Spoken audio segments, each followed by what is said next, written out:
아, 이게 나의 마지막 날이 될 수도 있겠구나, 그날이라는 생각을 했고. 안녕하세요. 어느 대기업 임원의 퇴직일기를 쓴 작가 정경아입니다. 반갑습니다. 저 대기업에서 30년 동안 직장 생활을 했는데요. 제가 주로 한 일은 디자인, 그다음에 기획, 그다음에 영업, 인사, 총 한 5가지, 6가지 정도의 일을 지속적으로 해왔습니다.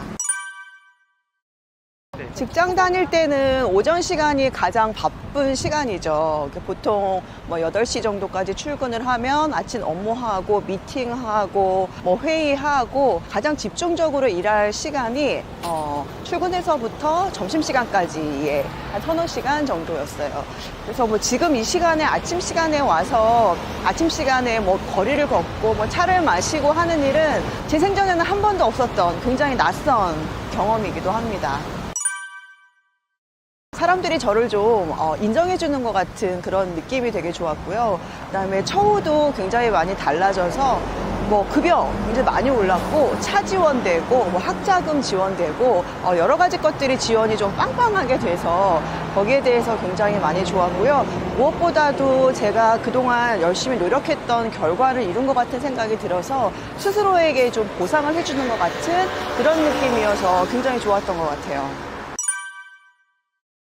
처음에 차를 받았을 때, 또 당시에 제가 받은 차는 그랜저였는데요. 주차장으로 내려가니까 정말 새 차가 저를 딱 기다리고 있더라고요. 굉장히 광이 나는. 그 차를 보면서 내가 정말 임원이 됐구나라는 생각이 들었고, 찾아오는 사람들도 달라요. 예전에는 보통 후배나 동기 이런 사람 위주로 만났다면 제가 만나는 사람들의 범위도 많이 달라졌어요. 협력사의 임원급들, 그다음에 관공서를 하더라도 조금 높으신 기관장들, 그리고 정치인들, 간혹은 만나는 분들의 사람들의 그 그레이드가 높아졌다고나 할까요? 그걸 통해서 저도 굉장히 위상이 많이 높아졌구나라는 것을 느낄 수가 있었습니다. 업무적인 얘기를 주로 하는데, 보통 높으신 분들을 만날 때 보통 이력서, 어떤 그 간단한 그 부분에 대한 어떤 커리어에 대한 내용들을 주고 받거든요. 그래서 그분이 어떤 학교를 나오셨는지, 주로 어떤 일을 하셨는지에 대한 정보를 미리 쭉 확인을 한 다음에 뵙게 되는데요. 상대방에 대한 어떤 기본적인 정보는 들은 상태에서 업무적인 얘기를 주로 많이 하죠. 그래서 어떻게 조금 더 윈윈할 수 있을지, 어떤 전략을 세워서 조금 더 각자에게 조금 더 성과를 낼 수 있을지, 그런 부분들을 주로 얘기를 하고요. 그리고 그 끝에는 이어서 차를 마시기도 하고 식사를 하기도 하고 개인적인 친분으로 발전하는 경우도 종종 있습니다. 제가 디자이너 시절에는요, 디자인 실장을 맡았는데 그때 굉장히 유명한 브랜드들을 많이 성공적으로 런칭을 했고, 회사에서 좀 독특한 컨셉을 제안을 한다고 해서 윗분들한테도 굉장히 인정을 많이 받았던 기억이 있거든요. 당시에는 IMF 시절이었는데 제가 워낙 인정을 받는 그런 디자인 실장이다 보니까 사실 많은 브랜드들이 그 시기에 정리가 됐었어요. 그래서 많은 분들이 실제 회사를 떠나기도 하는 안타까운 일들이 있었는데, 제가 맡고 있는 브랜드도 규모가 그렇게 크지 않아서 정리 대상이 됐었거든요. 그럼에도 불구하고 윗분께서 브랜드는 없애지만 너는 나가지 말아라. 그래서 저만 살아남았던 그런 기억도 있었고요. 그리고 할인점의 지점장 시절에는 적자 점포를 흑자로 돌렸던 경험이 있었고, 바이어 시절에는요, 정말 메가히트 상품을 제가 외국에서 수입을 해와서 도입을 해와서 히트를 시켰던 경험이 있죠. 그래서 어떤 상품이라고 딱 특정하게 지금 얘기를 드릴 수는 없지만 그 이전과 이후에 우리나라 사람들의 어떤 그 생활 문화가 확연히 달라졌던, 결정적으로 제가 바꿔놓을 수 있었던 그런 상품도 제가 개발을 한 적이 있습니다. 적어도 업무에서만큼은 저는 자신감이 있었어요. 그런데 그 임원이라는 게 일만 잘한다고 될 수 있는 게 아니기 때문에 나는 임원이 될 수 있겠다라는 확신까지는 없었지만, 적어도 업무에 대해서만큼은 저를 따라올 사람이 없을 거라는 확신은 있었고 자신감이 있었거든요.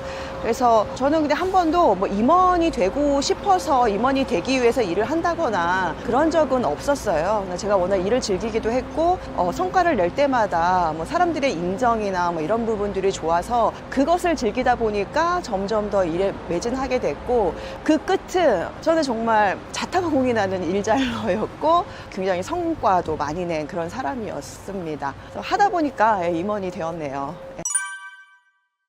아니요, 저는 몰랐어요. 몰랐는데 당시에 분위기가 뭐 사회적으로 뭐 여성 임원을 조금 더 많이 배출을 해야 되겠다라는 어떤 분위기가 실제로 있긴 했어요. 근데 뭐 그런 분위기가 워낙 좀 많다 보니까 저한테 사람들이 너도 뭐 당신도 임원을 바라볼 수 있겠다라는 언지를 조금씩 주시는 분들이 계시더라고요. 근데 오히려 저는 그것을 듣고 좀 불쾌하게 생각했어요. 제가 뭐 임원이 되고 싶긴 했지만 사회적인 분위기에 편승해서 임원이 되고 싶진 않았거든요.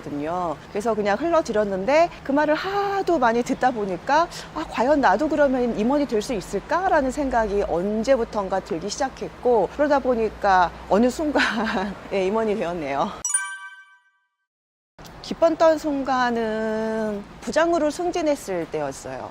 당시 분위기는 여성 부장이 없었던 시절이었거든요. 대부분이 남성들이 많은 시기였는데 제가 부장의 누락 없이 첫 번째, 그러니까 바로 승진을 됐는데 사람들이 그런 분위기조차도 굉장히 어색하고 당황해하는 그런 분위기였어요. 매번 승진의 과정을 거치긴 했지만 부장이라는 벽은 여성에게는 그게 흔치 않은, 당시에 저희 어떤 회사의 분위기로 봤을 때, 그다음에 구성원의 어떤 비율이나 뭐 역할로 봤을 때 흔치 않은 상황이었기 때문에 제가 한 번의 누락 없이 부장으로 승진했다는 것 자체가 회사에서 굉장한 뉴스가 되었거든요. 그래서 사람들이 놀라하고 축하해주는 것을 보면서 저도 굉장히 많이 기뻤다는 생각이 들고요. 그러니까 부장 승진이 어떻게 보면 임원 승진보다 훨씬 더 기쁜 그런 생각이 좀 들었습니다. 당시에 어떤 뭐 사회적인 분위기, 회사의 분위기가 전반적으로 그랬던 것 같아요. 제가 부장이 됐던 시기부터 이제 임원이 됐던 시기까지 한 6, 7년 뭐 그런 뭐 시간 동안에 분위기가 굉장히 많이 바뀌어서 제가 실제로 임원이 됐던 시기에는 여성들의 사회 참여가 그렇게 낯선 분위기는 이미 아닌 그런 상황이 되었는데, 제가 부장이 됐던 당시만 해도 사실은 여성 관리자들이 절대적인 숫자가 굉장히 부족했고요. 하는 역할 자체도 제가 몸담고 있는 회사가 뭐 영업 중심이다 보니까 여성분들이 많지 않았어요. 그래서 어떻게 보면 뭐 그런 여러 가지 것들 요소 때문에 여자 자체가 없었죠. 그래서 절대적인 수가 없는데도 불구하고 그 벽을 뚫었다는 것 자체에 대해서 사람들이 굉장히 많이 놀라하는 것 같았어요.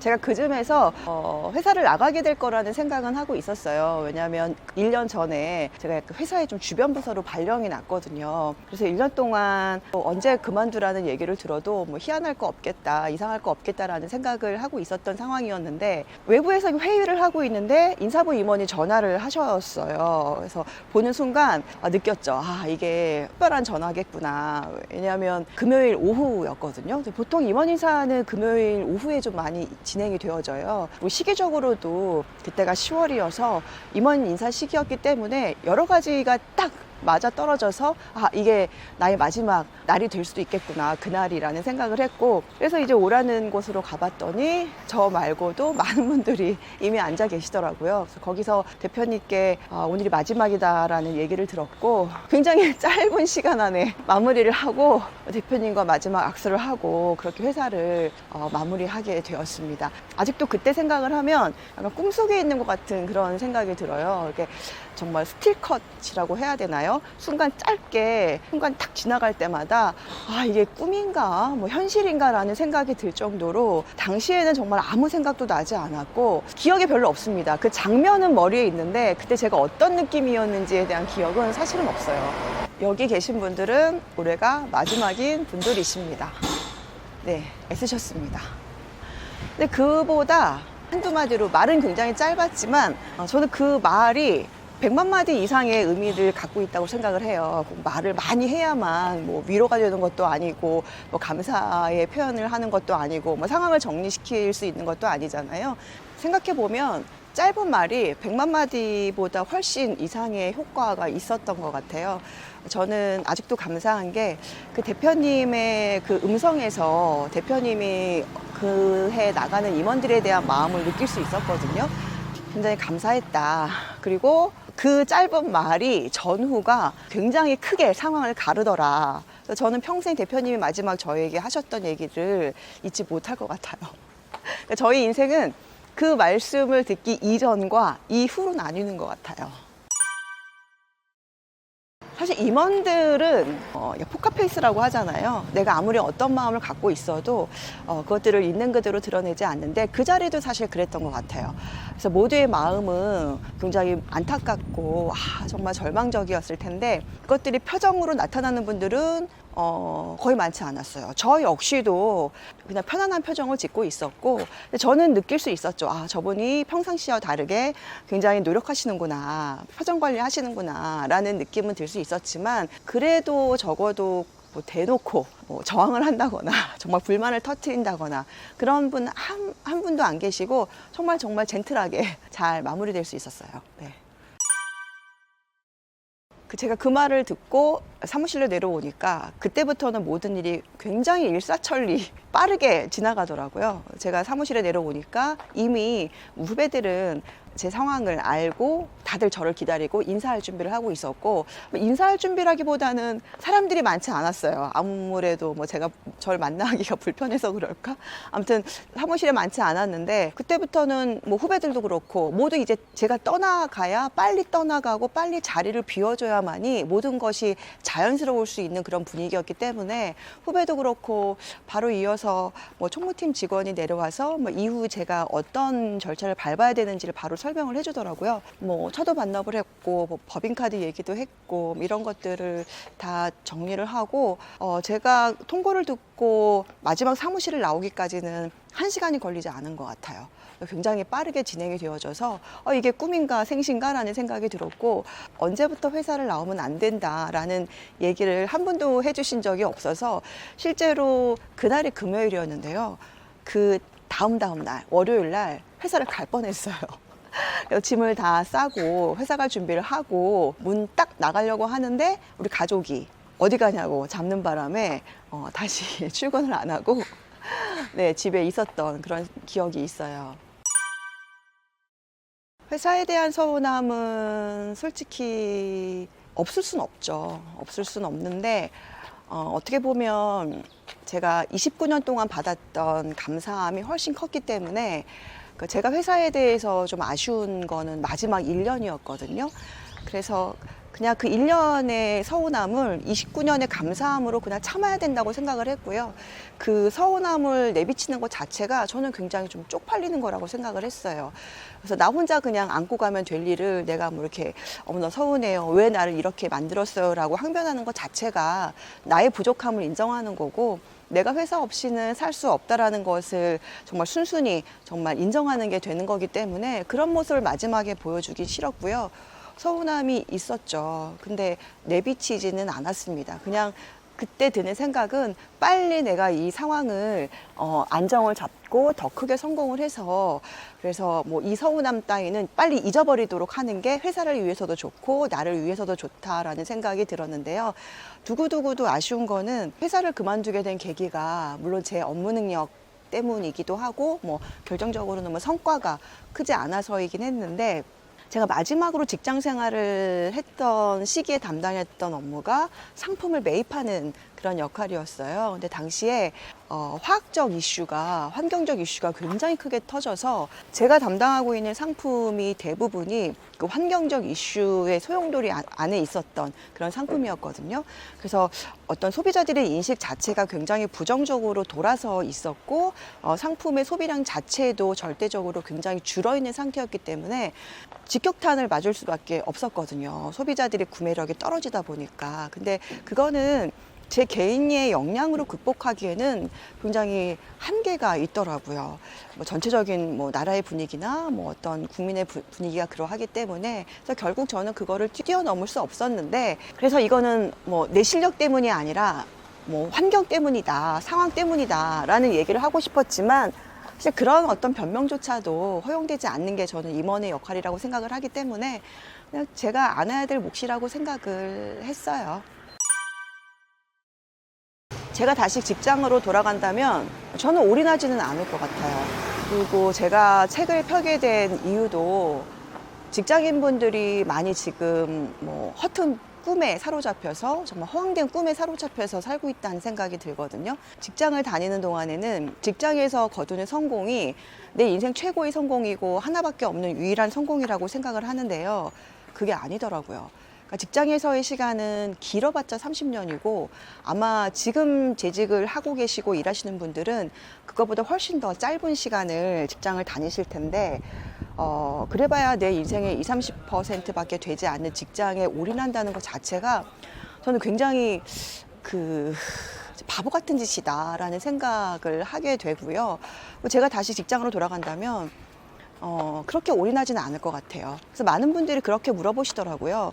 올인을 했기 때문에 너 임원이 된 거 아니냐, 그러면 된 거 아니냐라고 생각을 하는데 올인하지 않아도 충분히 임원이 될 수 있어요. 왜냐하면 뭐 어떤 부장 이상으로 올라가기 시작하면 기본적으로 회사는 회사의 업무란 돌고 도는 거기 때문에 익숙해지거든요.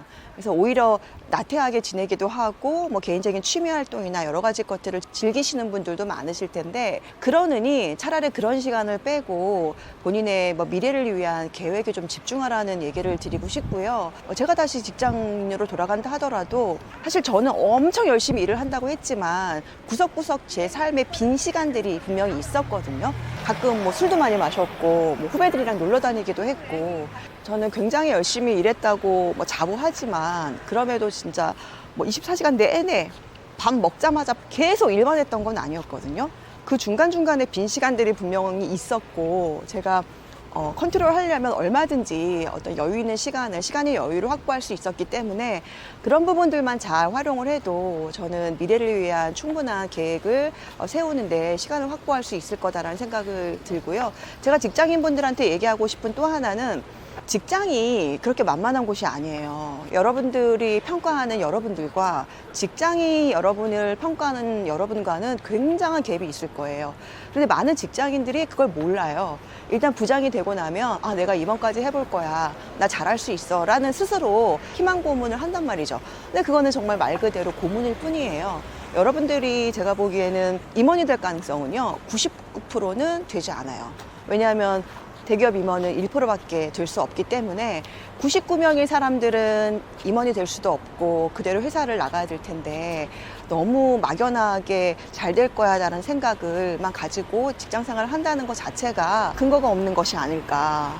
그래서 자기에 대해서 본인에 대해서도 좀 냉철하게 좀 판단을 하고 파악을 해보실 필요가 있겠다는 생각은 들고요. 40대 초반이 됐을 때 내가 정말 회사에서 확 땡기는 느낌이 없다. 그러면 준비하셔야 돼요. 네, 상황을 제대로 인식하시는 게 저는 필요하다고 봅니다. 퇴직하고 나니까 제가 다른 거 일단 내 뜻대로 되는 건 아무것도 없다. 의지만 가지고는 되지 않는다. 가장 큰 차이가 회사에서 일을 할 때는 어느 정도 상황에 대한 예측이 됐거든요. 실패한다 하더라도 그 실패를 이렇게 빠르게 극복할 수 있을 만한 대안이라든가 뭐 나름대로의 어떤 계획들을 추가적으로 세울 수가 있었는데 회사를 나와보고 퇴직을 하고 나니까 도대체가 상황이 예측이 안 되더라고요. 제가 아무리 계획을 하고 실행을 한다 하더라도 이 결과가 어디로 튈지도 모르고 중간에 어떤 변수를 만날 수 있을지조차도 가늠이 안 되다 보니까 굉장히 좀 암흑에 살고 있는 것 같은 그런 느낌이 들었고요. 그러니까 전혀 모르는 세상이다 보니까 내가 할 수 있는 게 아무것도 없다는 사실이 퇴직 전후의 가장 큰 차이점이었던 것 같아요. 갑자기 이렇게 낯선 곳에 제가 혼자 이렇게 던져진 듯한 그런 느낌이 들어가지고 회사를 나오고 나서 한 3개월 동안 뭘 했냐. 한 일주일이 회사를 나오고 나서 일주일이 가장 힘들더라고요. 그러니까 아침에 눈을 뜨면 그날 하루 뭘 할지 생각을 해보면 아무것도 할 일이 없는 거예요. 그래서 그 시간들이 너무 막막했고 뭐 연락할 사람도 없었고 뭐 할 일도 없었고 도대체 이 시간들을 내가 어떻게 채워야 될지도 잘 모르겠고 얘기할 사람도 없고 정말 너무 좀 막막했어요. 그래서 일주일을 보내고 나니까 내가 여기서 이 서울에서 있으면 이 한국에서 있으면 내가 지금 정말 어떻게 되겠다라는 생각이 들더라고요. 그래서 빨리 이 좀 서울을 좀 떠나고 싶은 생각이 들어서 태국에 갔고요. 거기서 한 달 살기 하다 왔습니다. 그래서 한 달 살기를 하다가 다시 왔는데 여전히 나한테는 변한 게 아무것도 없었고, 그때 만났던 사람들한테 더 큰 실망을 받고 더 큰 상처를 받고, 그러다 보니까 여기 있기가 더 힘들어지더라고요. 그래서 다시 또 태국으로 떠나서 결국 퇴직 후 3년 기간은 그중에 한 2달 정도를 외국에서, 태국 치앙마이에서 보냈습니다. 제가 퇴직 후에 뭘 할까 고민을 하다가 찾아낸 게 면접 강사였어요. 제가 할 수 있는 일이 일밖에 없었기 때문에 일과 연관된 일밖에 할 수가 없겠더라고요. 그래서 면접 강사를 하기로 생각을 했는데, 퇴직을 하고 이제 면접 강사가 되기 위해서 뭐 학원에 가서 면접을 보고 왔어요. 그 면접 강사가 되기 위한 면접을 보고 왔는데 집으로 딱 돌아오자마자 전화가 왔더라고요. 상담 데스크 상담 실장으로 일해줄 수 없겠냐고. 근데 말이 상담 실장이지 상담 그냥 직원이거든요. 그 요만한 데스크에 딱 앉아가지고 하루 종일 전화 받고, 그다음에 뭐 청소하고 뭐 수강생한테 안내하고 이런 일들을 하는 역할이었어요. 그 당시 제가 그 몇 개월 전에 굉장히 많이 아팠었거든요. 그래서 체력도 되게 많이 떨어진 상태였고, 뭐 정신적으로도 좀 많이 힘들었던 그런 상황이었어서 그 시기에 내가 뭔가 하지 않으면 고비를 넘기지 못할 수도 있겠다는 생각이 좀 그때 들던 상황이었기 때문에 한참 고민을 하다가 일단 뭐 세상에 좀 첫 발을 내디뎌야 되겠다라는 생각으로 학원의 계약직 상담원으로 일하게 됐습니다. 쉽지 않았죠. 일단 뭐 저 자신과 되게 많이 싸워야 됐어요. 나는 그래도 임원인데 내가 여기서 진짜 시간당 정말 최저시급만 받고 일을 하는 게 말이 되냐, 뭐 이런 저 자신과의 싸움이 되게 우선 있었고, 그리고 주변 사람들한테도 좀 창피하더라고요. 명색이 그래도 임원을 했는데 내가 회사를 나와서 정말 보란 듯이 정말 잘 나가는 거 보여주고 싶었는데 기껏해야 하는 게 전화 받는 일이라니. 그러니까 이런 것들이 알려지는 거에 대해서도 굉장히 좀 두려움이 있었고, 근데 저는 그 당시에 좀 건강을 좀 많이 회복해야 되는 상황이었어요. 그래서 몸도 좀 움직여야 됐었고, 사람들과 만나서 얘기도 좀 해야 됐었고, 오히려 그런 필요성 때문에 다시 내가 근본적으로 어떤 뭐 이미지나 명예나 뭐 이런 자존심의 문제가 아니라 내가 나를 살려야 되겠다는 생각이 들어서 그냥 결정을 했는데, 지금 생각해 보면 당시로서는 굉장히 많이 좀 부끄럽기도 하고 좀 많이 기억이긴 하지만, 지금 생각해 보면 오히려 저를 조금 더 많이 생각하고 저에 대해서 어떤 알게 됐던 되게 좋은 기회가 됐던 것 같아요. 일단 제가 학원에서 상담직 하는 거를 아무도 몰랐어요. 저희 가족밖에. 뭐 저희 가족도 디테일하게 제가 무슨 일을 한다는 거에 대해서 얘기 안 했고요. 그냥 얘기를 할 수가 없었죠. 내가 어떻게 5시간, 6시간 알바를 시간당 10,000원 받고 일을 한다는 거에 대해서 얘기를 할 수가 없어서요. 제가 그 당시에 그 일을 했다는 거를 아는 사람은 한 명도 없었어요. 제가 얘기를 안 했으니까. 나중에 이제 뭐 책도 쓰고, 나중에 제가 뭐 여러 가지 뭐 이렇게 뭐 유튜브나 이런 데 채널을 출연을 하면서 그때 이제 주변 사람들이 연락이 와서 네가 정말 그때 그렇게 살았는지 되게 놀라시는 분들이 되게 많이 계시더라고요. 당시에는 얘기할 수 없었죠. 네. 제가 한 5개월, 6개월, 반년 가까이 했는데요. 그때 저희 부모님께서 되게 많이 아프셔가지고 제가 부모님 케어를 할 수밖에 없는 상황이었어요. 그래서 한 6개월 정도.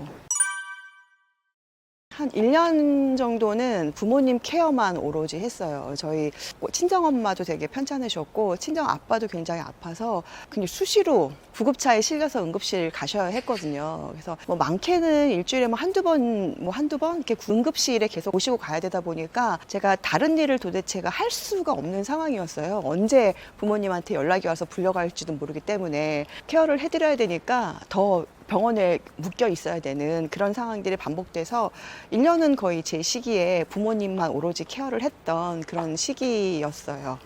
부모님만 케어하고 나니까 제가 또 많이 좀 우울해지기 시작하더라고요. 내 삶에 이제 나는 없고 내 나머지 시간들을 누군가를 케어하는 거, 물론 부모님 당연히 모시고 돌봐드려야 되는 건 맞지만 그 생활만 하기에는 나는 이게 뭔가라는 생각이 들더라고요. 그래서 사업을 하기로 결심을 했는데요.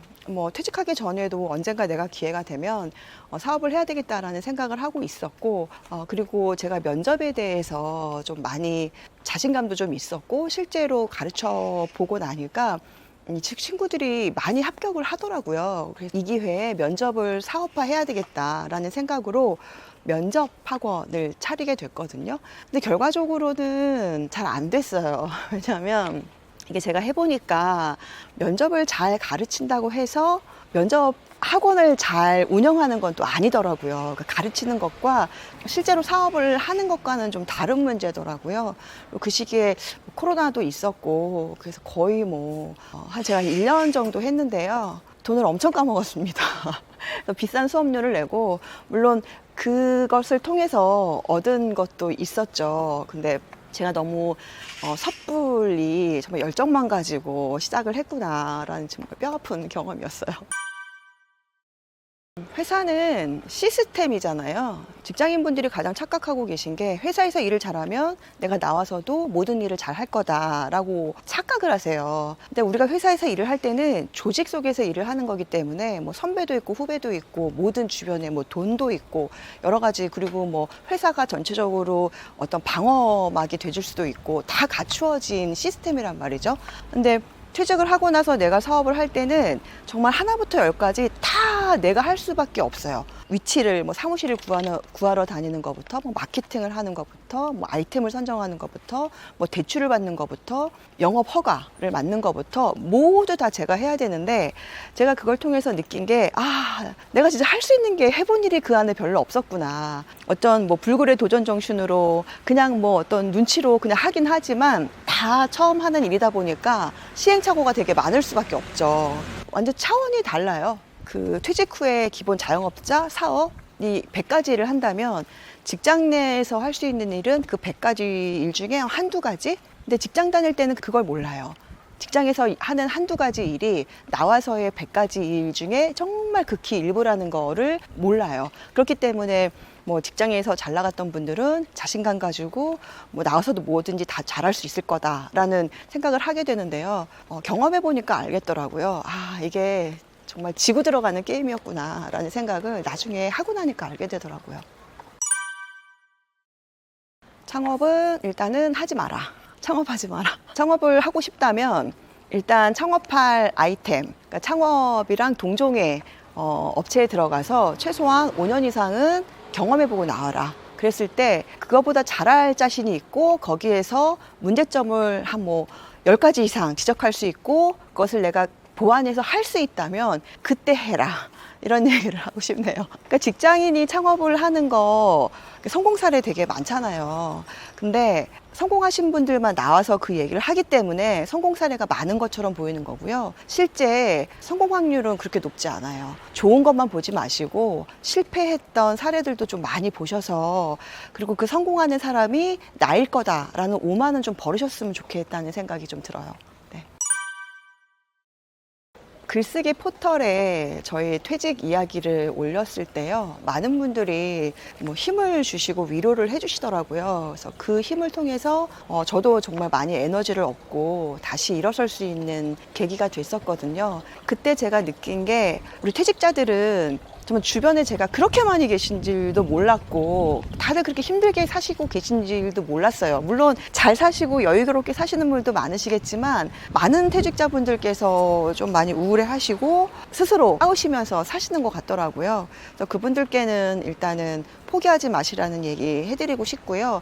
기회는 오지는 않는 것 같아요. 저도 역시 지금 기회를 만들어가고 있는 단계이긴 하지만 보통 근데 퇴직자분들 그렇게 얘기 많이 하시거든요. 대충 그 정도 일했으면 대충 쉬면서 살라고 얘기를 하시는데 저는 그 생각에는 반대예요. 왜냐하면 저희가 30년 동안 직장 생활을 해서 지금 맞는 이 우울감은 이 이후에 30년 동안 더 살고 나서 마주하게 될 우울함과 비교하면 그래도 저는 약과라고 생각을 해요. 지금 아무것도 준비되어 있지 않으면 이후 저는 뭐 30년 그 이상을 살 텐데 그 나머지 시간들은 정말 내리막길밖에 없거든요. 그것도 완만한 내리막길이 아니 정말 절벽. 뚝 떨어져서 정말 절벽 아래서 내내 살아야 될지도 몰라요. 그 패배감과 그 상실감과 그 처절한 생활을 지금 퇴직자로서 느끼는 그런 감정에 비하면 그게 훨씬 더 심하지 않을까요? 그렇기 때문이라도 포기하지 말라는 말씀드리고 싶고 기회를 만들라고 말씀드리고 싶고요. 대충 뭐 쉬면서 살라는 얘기 저는 안 드리고 싶어요. 그러니까 다른 사람들은 그냥 하기 좋아하는 말로 그냥 뭐 여유 있게 그냥 뭐 천천히 해, 쉬어, 뭐 이렇게 얘기하지만 그렇게 얘기하시는 분들이 책임 져줄 거 아니잖아요. 그렇다면 조금 더 의지를 가지시고 생활을 좀 힘내서 해보시라 라는 말씀 꼭 드리고 싶고요. 퇴직자 되게 많아요. 그러니까 우리 같이 서로 힘 줘가면서 그렇게 좀 잘 사셨으면 좋겠고, 지금 현재 재직하시고 계신 분들한테는 특별히 40대 넘어가신 분들한테는 좀 준비를 하시라. 회사에서 우리는 월급을 받는 동안 저는 회사에서 받는 월급은 그냥 마약이라고 생각을 해요. 월급에 중독이 되어져서 내가 다른 생각을 할 수 없게 만드는 거죠. 그래서 그 유혹에서 빨리 벗어나서 그 중독에서 빨리 벗어나서 이제 본인이 뭘 해야 될지 어떻게 살아야 될지, 그리고 본인이 퇴직을 하고 나왔을 때 이 사회가 본인을 어떤 시각으로 바라볼 건지, 실제 포지션이 어떨지에 대해서도 좀 생각을 하셔서 빨리 좀 마음을 좀 다잡으시라 이런 얘기를 드리고 싶습니다. 제가 책을 냈는데요. 아는 분들이 연락을 되게 많이 주셨더라고요. 근데 평상시에 알고 있는 저의 모습과 너무 다른 모습이라고, 도대체 그렇게까지 너무 솔직하게 얘기한 이유가 뭐냐고 막 물으시더라고요. 그만큼 저는 퇴직하신 분들, 그리고 지금 현재 근무를 하시고 계시는 분들한테 좀 강력하게 말씀을 드리고 싶었어요. 그러니까 여러분들 물론 열심히 사시고 계시겠지만 실제로 준비 없이 마주한 퇴직 이후의 삶이 어떤 상태인지를 조금 적나라하게 이해를 하셔서 여러분의 삶도 그리 다르지 않을 것이다 라는 걸 깨달으시고 빨리 미래에 대한 준비를 하셨으면 좋겠고요. 저의 정말 치부까지 드러낸 그런 이야기들이 한 분에게라도 도움이 돼서 더 준비된 삶을 사시는 데 도움이 된다면 저는 그걸로 되게 만족할 것 같고요. 그걸로도 충분합니다. 책을 팔기 위해서가 아니라요, 꼭 좀 읽으셨으면 좋겠어요. 그래서 의지를 좀 다지시는 그런 기회가 좀 되셨으면 좋겠습니다.